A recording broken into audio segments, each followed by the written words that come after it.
The smartest guys around are about to break it down like they've won the game a million times. Well, actually, they didn't really win the game at all. Survivor know it all. Woo! Survivor know it all. Woo! Stephen and Rob without it down. Got the game all figured out. They know it all. They know it all. Back again. Rob and Stephen, part one of the Survivor 47 finale. Survivor Know It All. Stephen, how are you? Very confused to be talking to you today, Rob. Normally we podcast after the episode, but the episode is only half over. What are we doing? What are we doing? It's halftime. Yeah. Stephen, now, will you give out one or two fishies for the part 1 2-boot episode? Do you have you like yeah, what one? I think it'll probably be one, and it'll probably be Rachel, right? I mean, It's like, yeah, right. Okay. I haven't actually thought about it at all, but we'll talk. We'll get into it. We will get into it here. I think this should be a pretty good one here today. A lot to unpack from the 2 boots. 2 big players went home. Andy and Genevieve. Exit interviews are up with both of them. They both were great on the exit interview earlier today. And we will take your questions as well on this show live. And then I got another podcast in addition to our patron Q&A coming up on Friday. I'm going to check in with Drew Basile this weekend. So another very smart, bespectacled survivor to talk about. I think he was a 6th placer, right? So yeah, perfect time to talk to him. Oh, I guess, or a 5th placer I could talk to also. But we're going to talk to Drew Basile. Yeah, he's great. I love him. I love his takes. He's really insightful about the whole thing. He has hot takes. Yeah, he does have hot takes. Yeah, so we'll talk to him. But Stephen, all right, let's get into everything after we had our 2 boots last night. How are you feeling going into part 2 of the finale?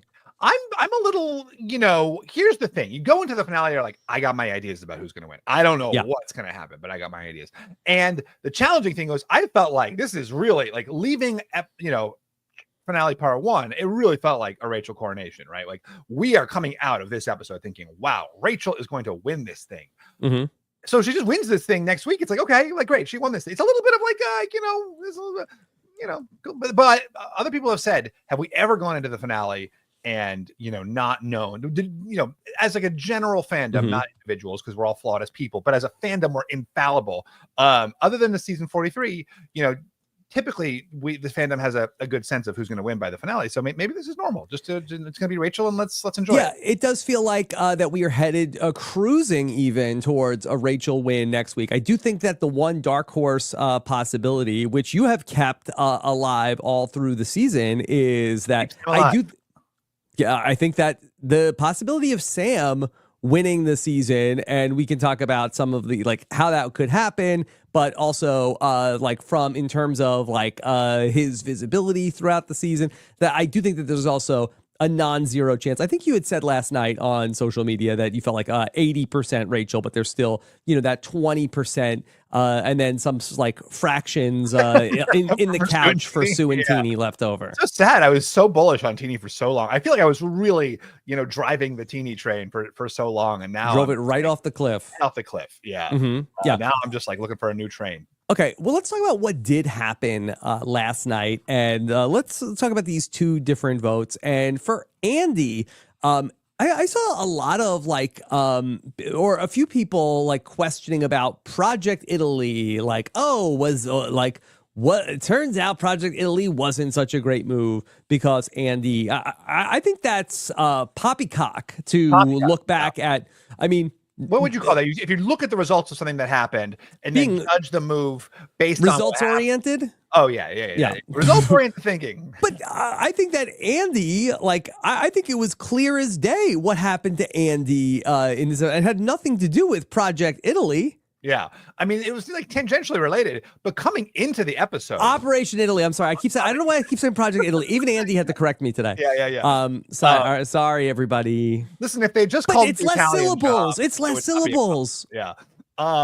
P.S. I spoke to Dr. Christian Hubicki about a big question that we all had about Operation Italy, which was there a rights issue? And he said that on his season, they were told not to call themselves the Avengers. So there you go. Yeah. But people have pointed to that. I guess that the Italian Job is on Paramount Plus, but sometimes these movies like shift the rights from one thing. It's like, yeah, it's good now, but 2 years from now, is the Italian Job going to be on Paramount Plus? Right. And like, what kind of rights do they have? Maybe it's not international rights. Do they have the rights in Canada or Survivor airs? So it's very. We have the rights to the original Italian Job, but not the remake. Yeah. All right. So getting into the question of so Andy comes into this episode with like a very good strategy for deflecting the the question of like, did he, who was responsible? And he says like, oh yeah, I just was like a last minute thing. And, we all kind of were on different pages, and he sells to his former allies that this was a sort of haphazard thing that came together. He decided at the last minute to flip, Sam decided at the last minute to do something else. And oh my gosh, look at this, by this like crazy series of circumstances. But it's like the mastermind, who like goes mad that nobody is giving him the credit he deserves. And so like over the course of this episode, the pressure to finally reveal himself, I feel like that happened in Talented Mr. Ripley. Maybe not. Maybe Tom Ripley gets he gets away with it. Okay, well, we'll have to do a rewatch of that, and don't call your alliance the Talented Mr. Ripley's either, because you won't be able to get away with it. Yeah, and so I had the chance to talk to Andy this morning, and he talked a little bit about that and this idea of, he was battling this perception of, is he getting the credit? And he talked about it with Rachel, and Rachel said, really, people are not really, it's not bad, but it's sort of like, a nothing burger in terms of how people are looking at you. And he talked about how that he felt like that Rachel was going to be a very influential juror. And he thought that he had the chance to sort of like incept her with his game and send her to the jury. Have you seen or can recall like a history of Survivor players ever doing that before, of sort of like sending somebody to the jury? Not necessarily like their friend, but okay, I'm taking somebody out and I want to send them, like give them my game plan to relay to the jury. Now, first of all, I want to say this is what's annoying about doing this podcast on Thursdays, is that I on Blue Sky was blue skyping this, that I think Andy was doing this, and it's a really smart idea to like get someone, because if you show up at the jury and you say, hey, I did all these great things, no one is going to believe you. But sending someone there who can make your case for you, or who at least believes in your case, all the difference. Anyway, had I said it yesterday, then I would get credit for like, getting, but now I'm just like repeating what Andrew said. Anyway, I think it's a really, really smart idea, which is this idea, because like we've seen it time and time again. Someone shows up to the jury on day 26 or day 39, says, here is how I'm responsible for all these great moves. We saw it with Cassidy. We certainly saw it with Charlie last season, right? Nobody thought of Charlie as a mastermind. And then you're in this jury moment. The jurors are not going to like fundamentally change their perceptions of you over the course of this 2 hours, especially because obviously when you're there in front of the jury, you're going to be making up all these grandiose tales. So you kind of have to work with the jurors as they perceive you. And we've seen it in the past where someone said, oh, I did this. And then a juror will like, yes, like I can confirm he did this. I give you like credit for that move. Yeah. So I think this is a really good move for Andy. Now, has anybody done this in the past? I mean, I don't know if we've ever seen it. Like, I'm of course, like, that's why I think it's kind of smart. I don't think. I mean, can you think of someone who's... No, I can't think of somebody that did this like this. Ryan brings this up. I've mentioned this last night also, that it's very Big Brother coded to be doing a jury management by telling someone as they go home. A lot of times, I know you're not a Big Brother person, but on Big Brother, it's sort of like a foregone conclusion. Steven, it's not going to work out, but let me tell you about my game a little bit. Some of the things that you don't know. There's nothing you can do. You're going home. It's going to be an 8-2 vote. You can't, like, the Big Brother vote doesn't flip at the last second. And people have done that before on Big Brother. And Andy, I think, did a lot of things that were taken from Big Brother. And he talked about a couple of them in the exit press. And so it's interesting. But when I spoke with Tiffany and Hunter a couple of weeks ago on one of the post-game shows, they were talking about how they did not really know some of the things that Charlie had done, and really they were learning things at the final tribal council, and that maybe had Charlie planted those seeds at earlier tribal councils, is that the place where you could do this, where sort of like saying things out in the open? That's an interesting idea. Right. I think you're right. That's an interesting idea where you, excuse me, I have to clear my throat. Okay. Where you seated at tribal council, where the jurors certainly are paying attention and listening to the things that the players say, and it would be a really interesting place to do that. But you're still like operating against their fundamental perceptions of you, and that's why I think the idea of kind of trying to get someone who you have had this good relationship with, you're not really totally responsible for voting them out. And you think it's pretty reliable that they are going to get voted out. That obviously is the fundamental problem with Andy's plan here, is that Rachel is not voted out and in fact uses this information to blindside him. But a lot of people I saw were like, well, you have to imagine that everyone has an idol and you have to suspect that, you know, how could he be so dumb as to not think that to at least consider the possibility that you would have an idol. I think in Survivor, you often have to make plays where you are weighing the risk of someone having some idol that they have made no suggestion that they have against the risk or reward of voting for them or doing something else. And in my mind, obviously it didn't work out, but this was not a terrible risk. Like, they had no suggestion that Rachel had an idol. She'd held it for a really long time. They didn't have any kind of idea of where she might have got it. And so for Andy to like potentially position himself as, you know, for a win at the risk of, you know, this magical scenario where Rachel has an idol, which happened to be true, you know, I still think is good.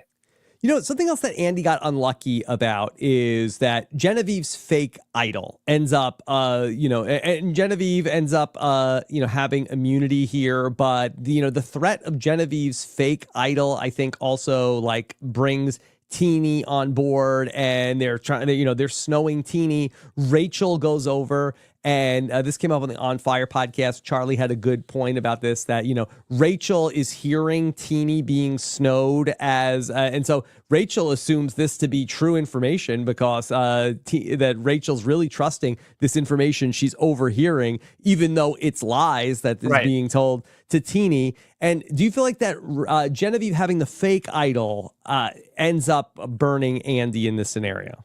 Well, I mean, in this case, Genevieve had immunity, but do you mean like there was some suggestion that she would have played it for Sam? Well, I think that's sort of like what forces Teeny's to join up with that group, right? Yeah, it's interesting. I mean, it's or is it just because that Rachel has the vote block? Yeah, I think ultimately it makes the most sense for Teeny to vote. I'm confused with the question. What's the question here? I'm just wondering in terms of was there any sort of like could Andy exposing Genevieve's fake idol have changed anything here in terms of like, Teeny is the mystery vote that just like flips sides automatically and goes away from Rachel and Sue, which then causes them to, that Rachel is, in this bad spot where she goes to Andy, and then Andy ends up telling her, about his whole game, and then that flips everything around for Rachel. Yeah, I mean, I think at the final six, it makes sense for Teeny to vote for Rachel, right? The two people who, are already high-fiving each other over one of them deserving the win are Rachel and Genevieve. Genevieve is immune. Like, of course, you're going to vote for Rachel in this spot. And I think if you sort of hope that even if she has an idol, that you're not the one that's voted for. I think it's reasonable from Teeny's perspective. I mean, let's talk about the thing with Andy though, in terms of deputizing a juror to be your voice on the jury. So. The only thing we didn't talk about was, is this annoying, to Rachel? Is this kind of condescending? Because like there was a moment when Andy said, you're going to be on the jury in this really definitive way. And it brought me back to being in Tocantins when, I was going along with a plan and Debbie Beebe said to me, you're going to be on the jury. And I was like, F that, you're going to be on the effing jury, and it really like radicalized me, to like do more. And of course that was at the final, 9, and this is at the final 6. But do you think that there's a way to approach this conversation where it works, or is this always going to kind of backfire to some extent because the person is going to be annoyed at your at the audacity of, it's a great question. I mean, they're going to be on the jury. I think we sort of have to get, Rachel's take on whether or not like how that changed her opinion. Like, was any part of this that she's like, oh, you think I'm going to the jury? Like, okay, well, joke's on you, Buff. Right. That this caused her to ultimately do what she did. Also, she has the idol. So if she didn't have the idol, I wonder how this conversation would have been received. Right. Because then if she did know she was going and then she's being like, Andy's like selling his story, that might be kind of annoying. Like that. Yes. Like her game is ending. There's nothing she can do about it. And he's like jockeying for position. Like that might be, if anything, this take. should have been a tell for Andy that like, oh, Rachel's not going home, because she sat there like, oh, go on, tell me more about this. Whereas I think any normal person would have been like, get out. Listen, I don't want to hear this right now. Yeah. I got to save my game. Yeah. I'm in the final six. Who to vote for. Yeah. Here. But I mean, honestly, I think that's what makes Rachel, sort of unique. And Andy's in a position where, he has worked with Rachel. He's been really sincere about his desire to work with her from the very beginning of the game. And so I think it's not like an adversary kind of saying, I'm about to screw you over, but like, here's why I'm so great. It's someone who has been an ally at times, who probably was the more desirous of being an ally, right? Who was the kind of beta in the relationship, who wanted more from her than she wanted from him. And so in that way, it's like, maybe she would be more generous to that because it's from someone she has a real relationship with and who's not the one who's necessarily like masterminding her ouster. But I just think that somebody who's been such a fighter like Rachel, like I think it's not going to just like sit there like a bump on a log, like waiting for tribal council and going to hear like their story and not be fighting like hell to figure something out. Right. Yeah. Well, it certainly was. It was really interesting. I mean, I think it's worth trying, right? Because what Andy knows is that the jury didn't respect his game. Well, and do you feel like that do you wish that there might have been somebody like, okay, like let me like sit Taj down before we go to tribal council, and then I'm going to explain like what I did, and that, somebody could be my advocate. Yeah, I mean, not her specifically, because I think she's pretty pissed, but like Aaron Lobdell or something, yeah. I mean, hey, I'm so sorry to you. I mean, I see that as a world that's good. I mean, Andy was in such an interesting position in this game because it seemed like no matter what he did, he could not get the jury to change its perception of him. They had locked in this idea. He's a flipper. Maybe it was probably largely like, initiated at that first challenge, and it was probably reinforced by some of his erratic behavior, choices. And he leaned into it also. Yeah. I mean, he talked about that, how he played up that perception of him, but that, and as you said in your exit with him, like that gave him a lot of room to maneuver. But by the end, when nothing you're doing is changing your perception, like it's interesting because it kind of does incentivize him to go like bigger and crazier and bigger and crazier. And yet nothing was working. I mean, that's so frustrating. We talked a lot about, I think it was last season, right? Where Jeff at the very start said, one of you cannot win this game no matter what you do. And I felt like Andy was in that spot this game where it's like nothing he's doing is allowing him to win. And so he gets to try these like zanier and zanier tactics. And like, honestly, I think this is not a bad one for someone who's in that spot of like knowing that the jury does not perceive them well. Like, why not try it? Was this the best case scenario for Andy to go from where he was, that we talked about him all season of like, okay, he's going to the end and the jury is not going to ultimately see his game and he's going to be maybe 0 vote finalist or 1 vote finalist, and people are going to say, well, why didn't he win, or why didn't he win, but the jury is not going to see it that way. And then he was sort of like has like this Icarus like ascent. And did he fly too close to the sun in that he got Rachel to recognize that he was a threat? Yeah, that's fun. I mean, you're right. Like, he was never going to win at the end, so at least getting voted out as a threat. Like, because that is sort of what we all predicted for Andy, right? Like getting dragged to the finals in this soup position and like getting no votes, and everyone's like tells him how much he sucks at the end. And that would be kind of a really disappointing end, right? Because he's done so much, he's tried so hard to finally like earn being a threat. You're right. Like, this is the ideal scenario. And then, perfectly positioned to be on Survivor 50. Like, couldn't be better. Yeah. No doubter for a returnee season, you feel?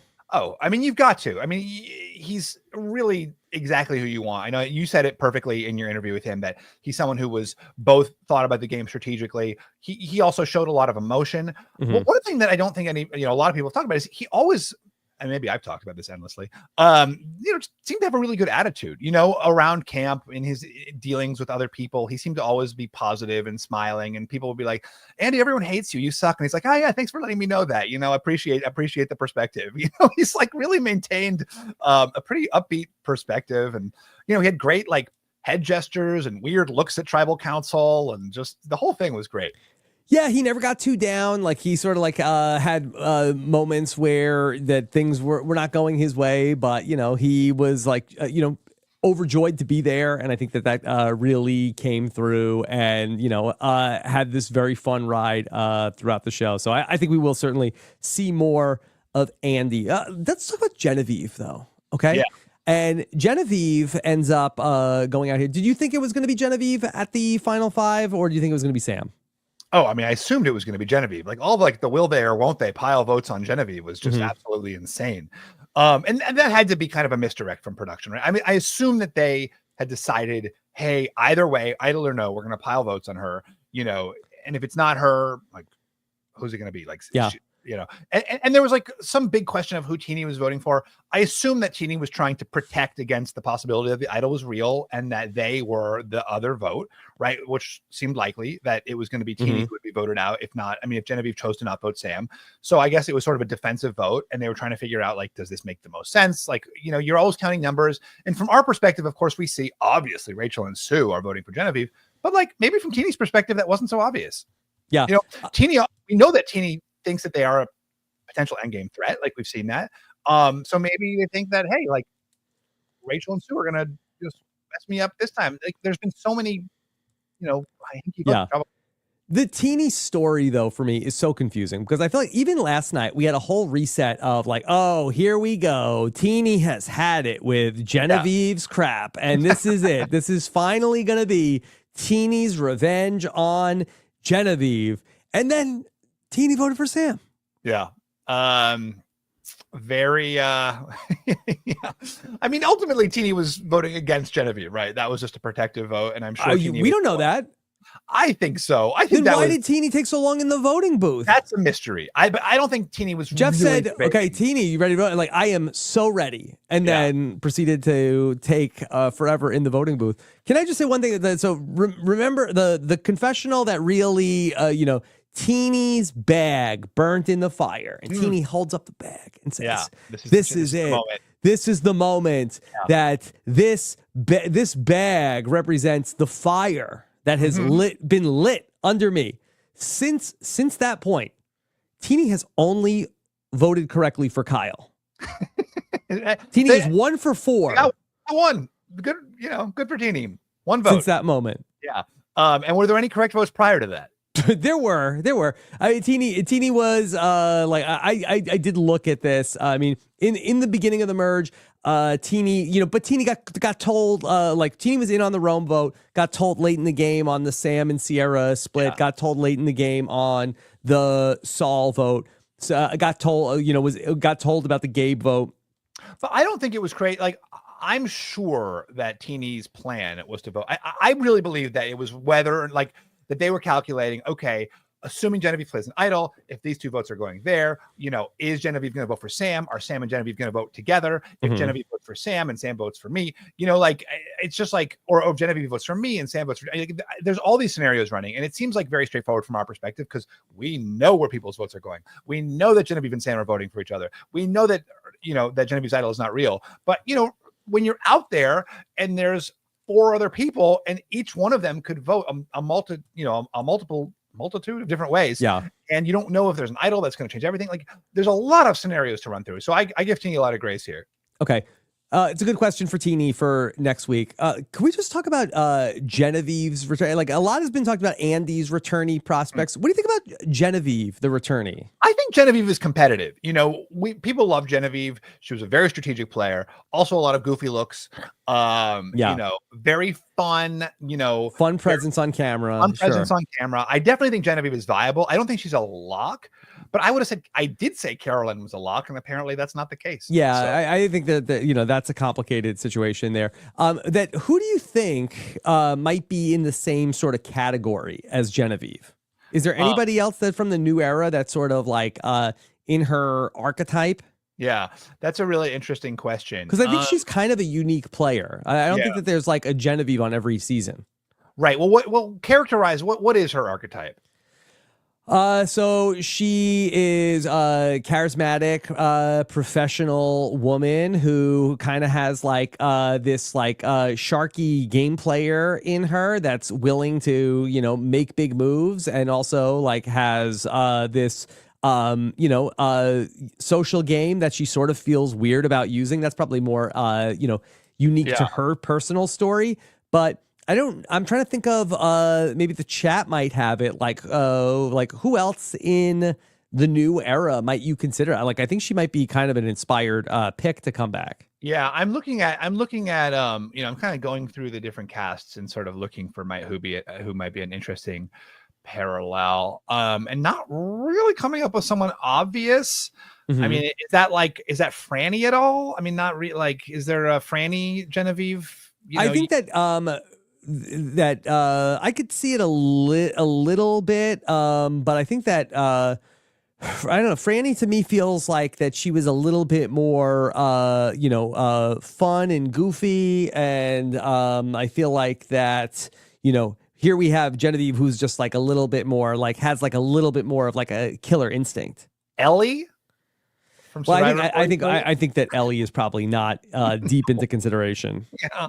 Ellie would be a great returnee, though. I think if that's true, that's a mistake. I think if there was some kind of like second chances season, if they end up doing that at some point down the road, I think that Ellie would be a really good pick to come back. Yeah. That was my winner pick for that season. Yeah, I mean, it was a great pick. Rivals, her and Gabler come back. Oh my gosh, I would love to see that. Mm-hmm. Yeah, I guess Hannah in the chat says Emily is another person who, and I think that Emily, a good comparison. Yeah, Emily and Genevieve, I think are a little bit different. And like Emily, I think had a little bit more of like the Andy journey for the season. Yeah. I don't think that people necessarily were intimidated so much by Emily until she kind of, and similar to Andy, she kind of like ends up like talking up one of her moves and then ends up putting herself really on people's radar. So yeah, I think that those are probably good picks. Yeah, and Emily was someone who also struggled with like how much emotion to show or not show. I don't know. Mm-hmm. I mean, it's hard because every person is a unique snowflake. Yes, Stephen. So for Genevieve and Sam, I was very sympathetic to them. I feel like, is there anything that they could have done in this scenario where it's really like worst case scenario for them, where Rachel ends up winning the immunity, Sue has an idol, like what can they do? Yeah, and what a crazy immunity, which was so close so many times. It's wild that truly, like, all of people are talking, is Rachel one of the best winners, of all time or of the new era? And like, truly, she was 5 seconds away from losing. It's just wild how much chance and plays into this and randomness. What was the question? So for Genevieve and Sam, that this was really kind of like a no-win scenario. Like there was no there was no play other than I don't even know, like other than getting Rachel or Sue to somehow vote out Teeny in this spot. Yeah, there's no way they both advance. I liked your question to Genevieve, because I had the same thought. Like when she told Teeny that she didn't have an idol, if she was trying to like get Teeny to like double doubt that, Genevieve would never tell me the truth. It's, so she must have an idol. And it worked to great effect. It was just nobody believes her. The frustrating thing as a viewer, it's like, wait, there's still no way this can work. Yeah. I mean, it did seem like it might have paid off a little bit. But in that case, Sam is going home, right? They're not both advancing. Yeah. Do you think if they both made it to 4 that they would turn on each other there, or do you think they're kind of like, is this a real alliance in the old school sense of the word? I don't know if we really saw, Sam or Genevieve ever talk about the other as like a potential threat to their game. I think that they would have been sort of content to duke it out based off of like where they both had been. So, probably, a good question that we can ask Sam about next week of like, did you ever have a thought about getting out Genevieve? But I think he was just trying to advance, and maybe it would have been a decision to make, if he has the opportunity to potentially decide who goes into the fire. But that's a great segue to talk about Sam and where he's at, Stephen, because I thought that this going into that 2-hour episode, I thought, okay, Sam and Genevieve go home and Andy's in the final 4 with Rachel and Sue and Teeny. Right. Was not expecting Sam to still be here at the end of these 2 hours, but now here he is. And he has a shot. Yeah, well, it's so interesting because Sam in the pre-merge was one of the most dominant players, right? We were certainly talking about him a lot. He was the glue guy on Gata. He was, there was that great scene when he finds the idol and he gets like everybody involved. We saw so much of Sam's strategic gameplay there, so much of his thinking. And in the merge, he's really kind of hit this sort of Owen, Jake O'Kane story of like the guy who just can't pull it out, the guy who just can't get that. I mean, I see a world where Sam is sitting there at the end and, maybe it's the runner up, maybe he gets a 0. I mean, I don't think he gets 0 votes, right? Sierra's got to vote for Sam, right? In this spot. But yeah, but I think he will lose to Rachel, but it's also hard to imagine the scenario where he gets to the end with Rachel. I don't think that's that crazy. Like, I think there's a world where Give me Sam the scenario. does get to the end. I mean, there's any number of scenarios. He wins the final immunity and puts Rachel and Teeny in fire, hoping that Rachel somehow messes up, but not wanting to jeopardize his own spot. I mean, that's a viable. No, I think that he is the guy who I think is going to like risk it for the biscuit. I think that he is going to put Rachel. And he's going to take Rachel on into the fire. By the way, just going back to Sam and Genevieve, in a deleted scene, he told Genevieve he was planning on beating her in fire. So if he's thinking about doing that with Genevieve, I think he would certainly think about doing that with Rachel. I think the interesting scenario is, what if Sam wins the Final Four scenario of challenge, takes on Rachel in fire and loses? We've never seen that before. Yeah, that would be so sad. I mean, but it sounds like it's like a very big possibility. But I'm not totally out on the idea that he sends Teeny in thinking to himself, like, I am guaranteed a spot in the final 3. And this way, like, I at least complete my case. He's counting votes. I think I've got a good relationship with, everyone's. I'm not totally. You think it's a non-starter, but I think it's viable. I would love to make a know-it-alls bet on that. If Sam wins the Final Four immunity challenge, that he would not. I think he would definitely send himself into it and would never send Teeny of all people up against Rachel to go to the slaughter and then be made a fool, like prop up Rachel and then also be made a fool out of. Like, that's what happened with Xander going back into Survivor 41, where it's like, okay, I'm going to send, Erica and, got to prop up Erica, and Ricard was like, why wouldn't you, if you thought she was the biggest threat, why wouldn't you go up against her? Yeah. I mean, it does seem like, I'm sorry, he took Erica and brought Deshawn and put Deshawn and Heather into the fire. Yeah. It does seem like, there's a lot of parallels between Xander and Sam, honestly. Like, you can see a lot of, they're similar archetypes. I don't think they're the same. I think, I think Xander was probably younger, right? Sam seems a lot more strategic. He had probably a much bigger influence on the game overall, certainly with his pre-merge tribe. Yeah. But you can see a world where they're in that same spot of having all the right credentials, getting there to the end, and then, being over, not being chosen. And because they're just against a dominant force. I'm not out on them being there together. I think, obviously whoever wins is taking Sue. That's a no-brainer. But maybe, you don't think that I guess Sue is Sue's the good fire person. If anything, if you were going to do that, if you were Sam and you won the challenge and you were worried about put Sue up against Rachel. That's not a crazy idea. Actually, that's a viable world, right? Where Sam chooses Sue, who's the fire tender, firebug, covered in soot. I think Rachel. That's a world. Like, and that would be the move if you were going to do that, but not. And there's a world where Sue wins that. Yeah. So, I mean, but I have a feeling Rachel is just a sharpshooter when it comes to the fire. Also, that would probably be a pretty good matchup. Rachel versus Sue. Those are probably the two best people. Although Sam seems to think he's pretty good. Yeah. I don't think it's crazy. I can see Sam losing. I mean, Sam's going to be an Austin kind of character. Yeah. And I do think that there is like a very plausible scenario where Sam wins the Final Four challenge, beats Rachel in fire, and goes on to win the season. Like, I think that is the most likely scenario is Rachel is the winner of the season. Right. But yeah.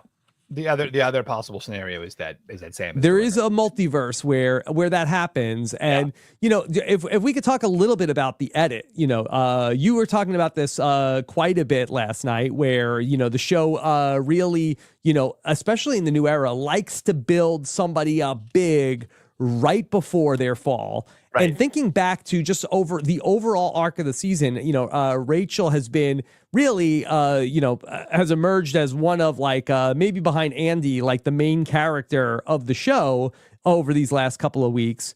But was very under-edited in the pre-merge, where Sam has been, especially in the start of the season, we get like a real formal introduction to Sam as a character. Yeah. I mean, Rachel was there in episode 1, right? We got some of that tension between like Andy and Rachel. We got a lot of Rachel's perspective actually in the first episode, much more so than we did in the later part of Gata.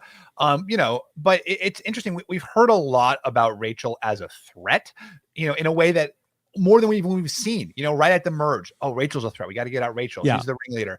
And like at the time, it was kind of like, is she? Like she is? Like I didn't know that. We're being told she's a threat, and apparently that's a common way that Survivor edits these under the radar winners, is that were repeatedly told they're a threat. I do think we've seen a lot more of that recently. The thing that is, we often see the winner kind of emerge as the point of view character in the finale. Like we get many more confessionals from their perspective. I really felt that with Rachel last night. Yeah. That said, like, is that the real finale? The thing that flummoxes me is that like as I was just saying at the start, like going into next week, there's like no ambivalence or no question. Like if Rachel gets there, she's winning. She's the best at fire. She's going to hands down win in a final 3. Like, doesn't that like remove all the drama from like watching? I mean, maybe they'll build up some other person as like, oh, well, here comes Sam, but Rachel slays him at the last minute, which is a very viable possibility. But yeah, it's hard. But if it's a runaway, like that's what you do, right? If Rachel wins in a shutout, then you would have to build her up as I would say the only other like nagging thought for me is I feel like that just Rachel, like as a character, like did we learn anything about her as a person over the course of the season? It's like Rachel is a badass. Rachel's good at the game. Rachel is a sharky player. She is like a great strategist, and don't sleep on Rachel. But like, has there been anything about her, personal, other than, she really wanted rice, but other than that, like, I feel like it's been just only like Rachel the gamer. I don't think that there's been any sort of like talk about her like outside of the game. Yeah, no, I think that's right. And that's how it used to be. That's how we used to do it on Survivor. Okay. Let's talk about Sam's Rachel. Shirt in that. Oh, sorry. Yes, Sam's shirt. In the challenge, why are you wearing a shirt in a swimming challenge? Oh, okay. See, these are the observations that only you pick up.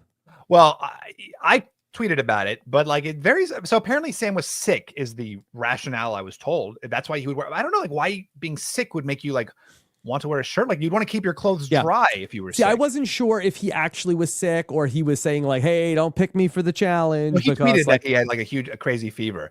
Yeah. But like, even so, like in that scenario, like you keep your shirt dry, you take your shirt off, I jump in the water, like I have less drag, every, I just don't, maybe because he was feverish, he wasn't thinking clearly. Like that's the only thing I can, because those challenges, they come down to seconds. So wearing a shirt while you're swimming, that's hard.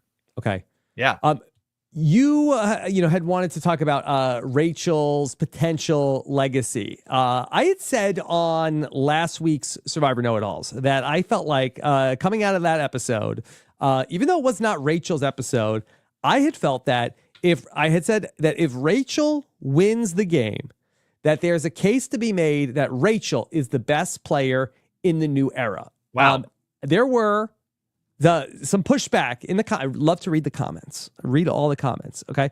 There was some pushback on that. Yeah. And then I kind of felt like that after this episode, this 2-hour episode, I felt, like, hey, like that take is aging like fine wine. Yeah, and I felt like that said she's the best player permanently. Or yes, ever. I don't agree with that. I don't agree that even if after a win, I don't think that Rachel is the greatest Survivor player of all time. But I think that there is a very strong case to be made. But I've been seeing a lot of pushback about Rachel as a player, and I think that has been based around a couple of things. If I could bring up the arguments against Rachel, and then we could sort of talk them through. She's been blindsided 3 times. Yeah. So I don't know. I feel like that in terms of the new era and what like matters in terms of the new era. I think that people have, she's been blindsided. Has she directed a vote? Is she the leader of an alliance? But I feel like that in the new era, if you are playing optimally, being the head of an alliance and directing votes tends to get you voted out of the game almost instantly. And so I think that Rachel is really the perfect player to play in this particular era of Survivor, she has not dominated the votes, but she's had this amazing survival instinct and this superpower to be able to feel the pressure and to be able to have the resources to be able to move out of the way from any sort of trouble. And she's been able to pull together alliances when she's needed to. And there's been a lot to be made about her luck.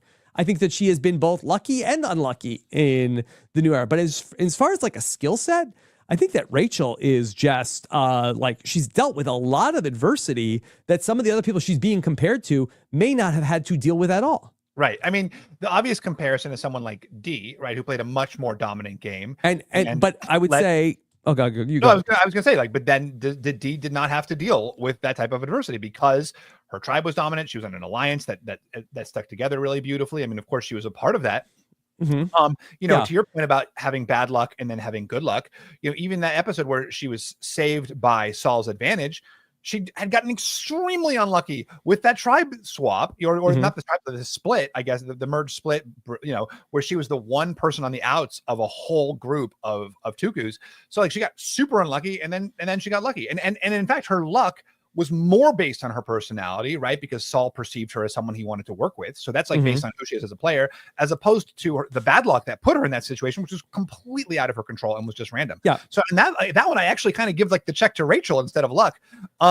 Shannon Gus had a great point, which I really liked, which was that she's one of the best like underdog players. And I think that kind of helped me see, because like the best of the new era, I find like that's a challenging one for me. Like, you look at someone like Charlie last season, who I thought was so subtle, so great at shifting the votes exactly where he wanted them. And in my mind, being able to get the votes to go where you want them is the distinctive Survivor skill. But to your point, like that's not like that helpful in the new era. I was talking about it with Sophie Clark, and she was like, like different players have different skill sets. From my perspective, like that is the Survivor skill, but other players have different skills, and she maximizes hers. So I thought Shannon's point of like she's like one of the best or the best underdog players, like of this particular archetype with this particular skill set. I can co-sign that. So one of the things that's so impressive to me about Rachel is that a lot of these other people that we're talking about, like nobody was ever trying to get them out. And that Rachel has been able to evade the people. Like people have been gunning for Rachel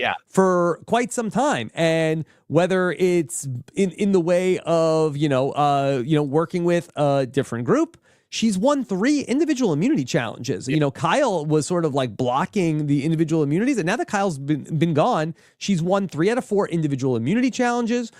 She played the idol. She went on the journey. She got the advantage. So she's really been having to play a game where it's much easier to play the game where nobody is coming for you. And yeah, I could sort of sit back and I don't have a lot of heat on me and I can sort of like direct things. Sure, that's a skill set also. But I think what Rachel is doing is so impressive because that she's had to just be like tap dancing through this whole post-merge, and she's done it masterfully. And even pre-merge, I mean, to see when Annika was blindsided, her whole alliance structure immediately crumbled, and she's like going into this merge with people who she doesn't trust anymore, and is still able to work through those relationships. Yeah, no, she has played a fantastic game, and the best of the new era. Suddenly, I'm like, well, what. It's hard. Different circumstances. Like, Charlie didn't win. Like, does winning like make you better than the loser if Charlie only lost because of the bitter vote? And again, this is assuming that Rachel goes on to win the game. You also have to like play it out forward where Rachel probably either wins another immunity challenge and or makes the fire also. I think that there's a chance that if she's sitting there with Teeny and Sue, she could win 8-0. Well, that's what I was saying. Yeah, I think there is a possibility that it's a shutout. Like, because, I mean, especially if she wins, either she wins fire or she wins an immunity challenge in that scenario. And then she's tied for the most female immunity challenges ever, right? Which I always want people to at least tie the record. It's so exciting to like see that someone gets like co-hold a record. And she's, it's interesting that like for the women, it's just 4. It's just like going back to the very first season of the show. That's the ceiling. Yeah, for whatever reason. And guys, it's been 5, right? No guys has passed 5, and that's held for a really long time. Yeah, I hope they never break it. I hope that's always the record. I always want someone to, you just want someone to like crash make through. it. You want to see history. Yeah, yeah. But for Rachel, like it's been interesting because people have had like there's been a target on her back, but I feel like that there's been like for whatever reason, like Genevieve seemed scarier to people. Like she was able to like also like be recognized as a big threat, but also be able to hide in certain ways too. Right. Well, I mean, though, like, and to your point, like she won when she really needed to, right? Like she was immune right before Operation/Project Italy happened, and if she had not been, she would have gone home. So like that's not luck. Like she won. Like she was playing Survivor there. She did something that she needed to on Survivor. So like that to get those wins at key moments, certainly again last night, to have the perfect idol, that she found, but playing it at the perfect moment again, like, yeah, it's a really great game. I mean, she definitely has a really great game. Yeah, I've just been super impressed. I guess she has to finish the job. Yeah, it's a different argument if she ends up coming short. Like I do think that getting the win, does mean something. Yeah, I don't know, because again, you don't need to tell me. Look at Charlie. Like, is Charlie a worse player because Maria didn't vote for him? Like, I think that if you were going to, make this comparison and, Charlie, if it got to the final three and ultimately, didn't have the jury management, or that the jury went sideways on Charlie. But I think that, and I think that we talked about it last season, that Charlie was playing one of the best games of the new era. But ultimately, we have to look at the results, and there was an issue there that ultimately it didn't work out for Charlie. So I think that sometimes there are things that, I mean, again, like you can argue that like he didn't have certainly with Charlie, you can say like he didn't play up he didn't telegraph to the jury enough, what that he was making the moves he did, like you just said earlier in this podcast. But like I do think there are things that work out against a player where it's like really outside their control. They could be playing a spectacular game and like yeah. He also got unlucky with that, he needed to like Maria to not win immunity when she happened to win. I think she won like 2 in a row when he was planning to take her out. And then the time when it was the time to vote out Maria, like it was a little like muddied in terms of like it wasn't like a clean shot that like, okay, Charlie got out Maria at this vote. It was sort of like a team group. We all got out Maria, and then he had to sort of like pretend to like Maria was like wanted to work with him on that vote. So yeah. No, and for sure. And like, but like, and it's true that, it wasn't just Maria who didn't vote for Charlie, right? There were 5 people who didn't vote for Charlie, and you have to put the onus of that on Charlie for not better telegraphing his game, for not, taking someone aside like Andy did and explaining how he had played. So he could have told Q the whole story. Yeah. He could have told Venus. I feel like Venus would have been, I mean, not someone who they would have necessarily like put a lot of faith in. Yes. Somebody who would have been quite persuasive with the jury, I'm sure. Yeah. Okay. Let me see. Anything else that you said that you tweeted out? Me and you, Rob and me discussing our thoughts tomorrow about who is going to win this Survivor season. Yeah. Why are we Tweedledee and Tweedledum? Have we been way off on things? Well, we were off on Caroline and Teeny being the potential winners here. I just wanted to like bring the Tweedledee and Tweedledum into it, so that we could joke about that Tweedledee and Tweedledum. Yes. Okay. The one thing we didn't talk about was it a mistake for Rachel to tell Sue about her idol at the start of the episode? Yeah, it's interesting that I think Rachel could not have imagined that Sue had her own idol. But I think that for Rachel, and I don't know if this was sort of implied, and Andy gave a threat that Rachel had made to him of like, hey, if you lie to me one more time, me and Sue are not voting for you on the jury, and it sort of like forced him into being truthful. I think with Sue, for Rachel to tell Sue about her idol, it's like, by the way, Sue, if you tell anybody that I have my idol, I'm playing it, and that I'm going to write your name down. Yeah. Or they're going to split the vote and put the votes on you. Yeah. And I liked what Caroline said last. I thought your interview with Caroline was really great. And I thought she had a lot of really astute insights. Did you think I was hungover when you talked to me on Thursday last week? I mean, your voice sounded scratchy. I don't know where I don't know if you had a headache or not. I don't know if you were like, it sounded like you had been talking to people for multiple hours the previous night, and maybe your voice was a little tired. It seems like a pretty good theory. Yeah. And that you would probably had 7 or 8, shots of Patron and pretty much. Yeah. I hadn't gone to bed yet. Yeah. Sorry, I digress. Yeah. But I thought she did a great interview with her. One of the things she said was, she really focused on speaking to people in their language, right? So she, with Andy or someone like Sue, she really like spoke to them emotionally, connected with them on emotional levels in a way that, where, and I think, Rachel's obviously doing the same thing here with Sue. She's connecting with her, showing vulnerability, sharing. Something else Caroline said that I thought was really smart that I don't think I've ever heard articulated before was the idea of keeping threats around who are like you, that like at a certain point in the game, people are looking to target certain types of players. So like, that's why she kept, she voted out Kyle over Genevieve, was because Kyle was someone who was not like her, but Genevieve was kind of like a more intimidating version of her. So if she kept like, if they were looking to vote out, a strategic woman, who was tall, Genevieve would be the one they'd focus on and not her. I thought that was very, that was clever. Okay. Yeah. Caroline, I think would be very fun to talk to on a longer podcast too. All right. Let's take some questions. Okay. How about from Phil Magoo, would Sue beat Teeny in a hypothetical final two? I think Sue has votes. I think there's a world where Caroline votes for think Sue. So. You could even like Caroline, Gabe, Kyle. I've argued that Kyle could be a Sue vote. Kyle was no Teeny fan. Yeah, he voted for Teeny on the way out. Right, because Kyle really came out against Teeny. I think Rachel would vote for Sue. Yeah, and I think a lot of people feel like Teeny has played the game very emotionally, and also that they have, who was it? Sam, who said if you want to get information out, you tell Teeny, and then it gets out to everybody. I think that is their perception right now, and not a beloved one. Yeah. Okay. Something else that came up last night that I would love to get your take on, that Sam got to go to vote. And on the parchment, it said, your vote has been blocked. So unless you have an extra vote, go back to your seat. Right. So what did you think about that mechanic of that? If Sam has an extra vote, his vote is blocked, but he can play the extra vote. I think that's fair. You think it's one block. It's not like a total block. I wasn't even thinking of that. One vote. Yeah. Mm-hmm. Yeah. Okay.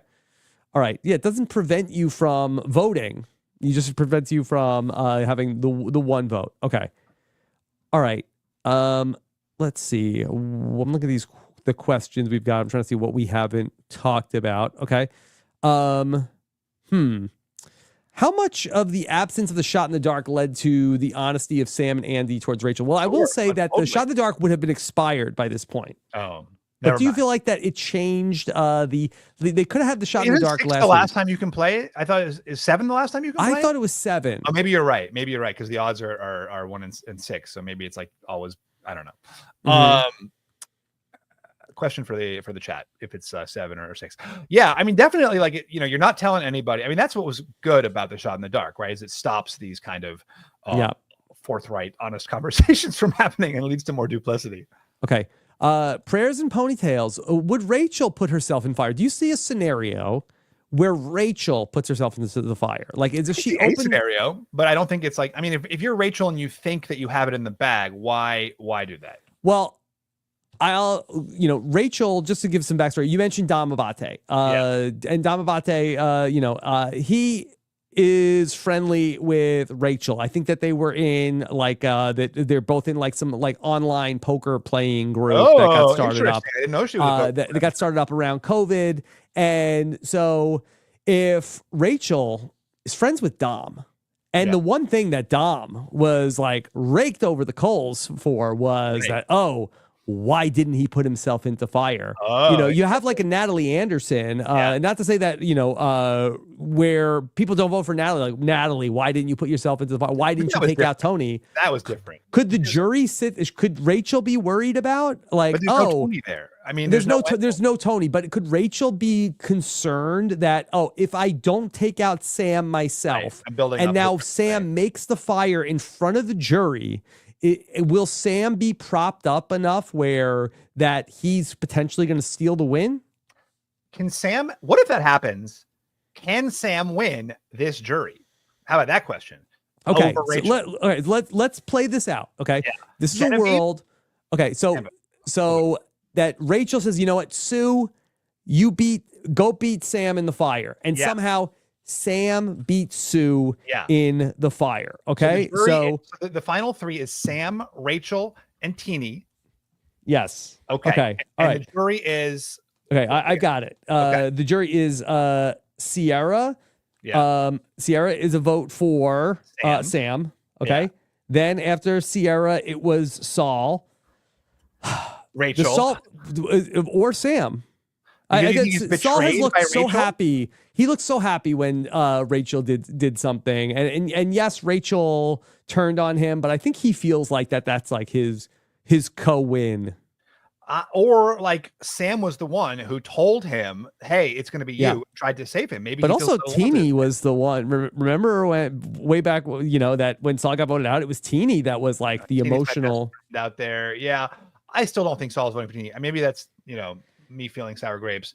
Of the, What is your sour grapes? well, just like I went so I really put so much of my I put so much Oh, I thought that you love Saul so much that Teeny couldn't save him. I don't want anybody to have Saul's vote but me. Mhm. By the way, I listened to the song on the Wand Off about it was very humorous.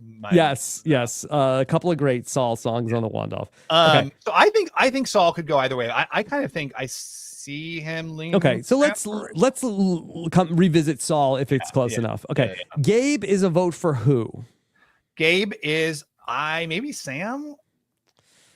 That's another tough one. Yeah, Okay, Kyle is a vote for Sam. yeah, for sure. Okay, then we have Caroline. Caroline is a vote for Rachel. Okay, then Andy. Andy could go either way too, but probably Rachel. I think probably Rachel. Yeah, And then now Genevieve is a vote for Sam. Sam. I mean, this could be a nail biter. It was a nail Could we biter. surprise Sam win over Rachel? No. Yeah.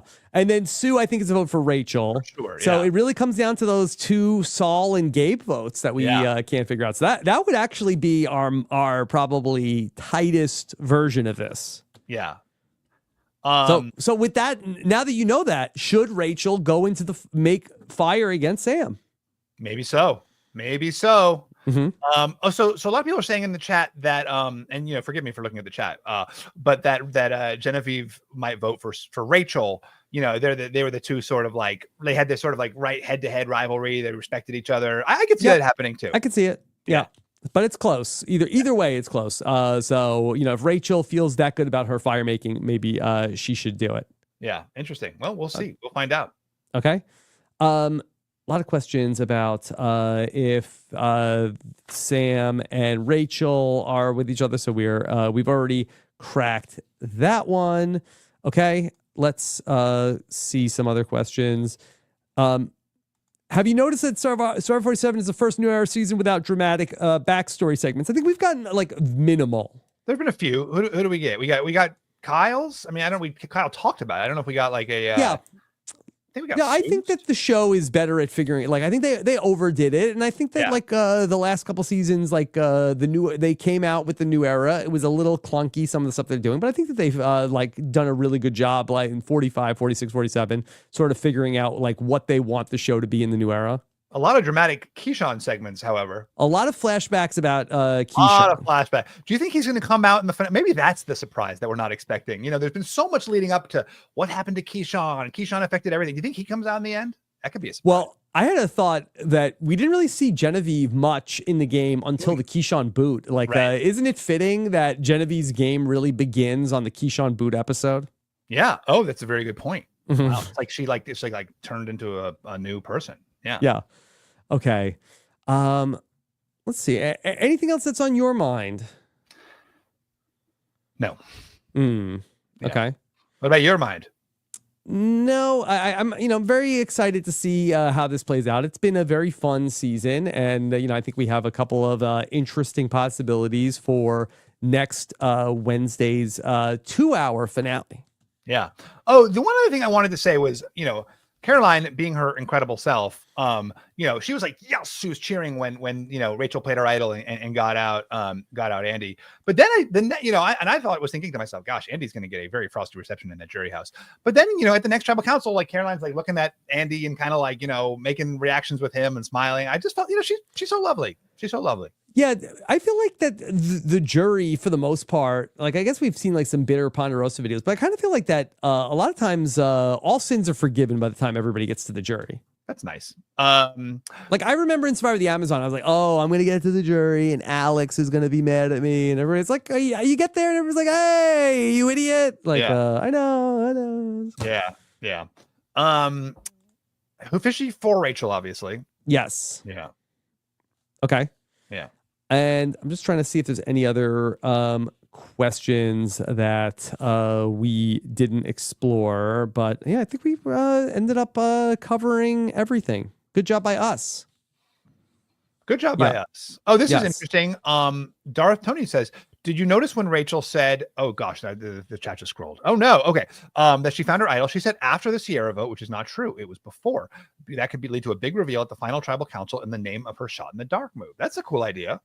Did you notice when Rachel said she found her idol? She said after the Sierra vote, which is not true. It was before. Yeah, that's interesting. I do wonder if that might have been just like a slip up, because she did say she got it in the auction. Like right.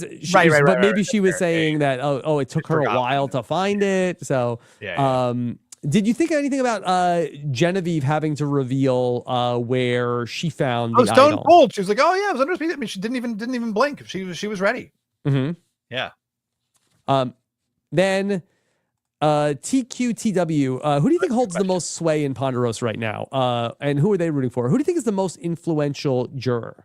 I wonder if it is Saul, or often the last jurors are the ones who are. Yeah. I mean, probably Genevieve has a lot of sway here. I think so. I don't think that Saul is like a particularly I think Saul just seems like so like low key. Like I can't imagine Saul is really like politicking at Ponderosa. Yeah, I mean Genevieve probably has a lot of Caroline probably has a lot of influence. Yeah, Gabe I think is the Gabe's a good bet as like the kind of that's a good bet, and we don't even know who he's voting for. Yeah. Okay. All right. So Stephen Fishbach will be back 1 week from today. We'll know the winner. We'll know everything. We'll know everything. Yeah. What else is exciting in your world right now? Cold. It's cold. It's cold? Is it cold there? Cold and rainy. It had been cold and rainy. Today's like the first sunny day in a while. Yeah. Yes. Yeah. Nothing. Very excited. We're taping another episode of Blood on the Clock Tower on Sunday. Mm-hmm. That's going to be really fun. We've got a really fun group. It's a very we haven't released our second episode, but we are editing it. It looks it's very good. I think maybe even better than the first one. So hopefully the third one will be even better than the second one. Yeah. So it'll be we got what a lot of survivors from Survivor 47? This isn't a returning player season. Like who would you think from Survivor 47 would you like to see play Blood on the Clock Tower? Well, I'm actually like, Christian and I, we're really committed to this, our RHAP Blood on the Clock Tower Survivors play. So we've been, bringing in some of the survivors to join us. And there's been some great 47ers. I don't want to give away any names unless they don't want to, they don't want to be their names to be out, or if they perform disastrously, we might not actually want them to come into the main game. But we've got some good ones. And, the most exciting thing is we're taping on, Sunday with perhaps the most famous new era survivor, Kane. Yes, very popular. Name drop that he's going to be there. I think we need Sue to play Blood on the Clock Tower. Okay, well, you will be the one to contact her, teach her the game, and run them with her because mine is full. My game is full. Because I think that she's probably going to be the person who takes being betrayed in Blood on the Clock Tower like in the most interesting and entertaining way. Yeah. That would be very funny. That would be great. Yes. Okay. I'm gonna say you gotta give it to Sue. Sue is like there. She's like, I mean, Sue's there. That's not the thing. We haven't talked about Sue. I feel like Sue needs sunflower. We didn't even talk about Sue's idol. That's so sad. Like this, the big secret she's been holding the whole game, like, waiting for her moment. And she plays it and it's kind of like, yay, Sue, good for you. Yeah. I mean, I'm kind of two minds. Like Sue seems like is a great story, has persevered, but in the new era, we have these players who it's like, okay, nobody takes them seriously in terms of like nobody's ever voting for them. Nobody's not one. Like we heard Sam one time mention Sue's name, and that's it. Genevieve was pushing Sue. It was a good plan because like getting rid of Sue opens up spots in the final tribal council for others. But nobody was really by and Genevieve was like arguing for what I'm saying right now. I just feel like that there's some people who play this game and they're playing on like a completely different skill level of like that nobody nobody is ever trying to vote them out. So it's basically like they could do literally anything and not lose until they get to the final 3 or lose fire making. But she's controlled her threat level. Think of how perfectly she's managed her threat level. Nobody's coming for her. She's 59. That's amazing. Like, truly, that's fantastic. I mean, she's in it. She's like, in all these challenges. I mean, Sure. And she looked for the idols. She worked hard around the camp, but it's just like if you are like if nobody's ever coming for you, if nobody's, and I guess, and Kyle did write her name down once upon a time. But like since TK was in the game, has there been like a serious attempt to try to knock her out of the game? Yeah. She's just vibing. Yeah. But is she the old, like, who is even older than her in the new era? I mean, who did she? Has anybody been played in the new era? Mike Turner. She's older than Heather. She's older than Gabler by like 5-6 years. Mike Turner. Let's see. So I think she's got to be. Yes, Mike. Yeah, no, give her flowers. Yeah. Yep. I mean, Mike was up. Mike was close to that when he played. So a little bit younger, but he certainly played a better game at that age than. Okay. Yeah. All right. So we've got still a lot coming up, including on Friday we'll have the patron Q&A, and then on Saturday I will be dropping when I will talk with Drew Basile, and he can weigh in on where we are at heading into the Final Four. So be sure to check that out. Over on the Confessional, our own RHAP newsletter, where smart reality stars write about the shows that they were on and that they know about. Kevin Jacobs got name checked by Baby Andy today, and it just so happens Kevin Jacobs wrote about Baby Andy in the latest edition of the Confessional. You could read that at realitytvnewsletters.com. Wow. Okay. All right. Stephen, thank you so much. Thank you so much. Another season of killing it on the Know-It-Alls. We'll wrap it all up next Thursday, and love to read your comments as well. Take care, everybody. Have a good one. Bye.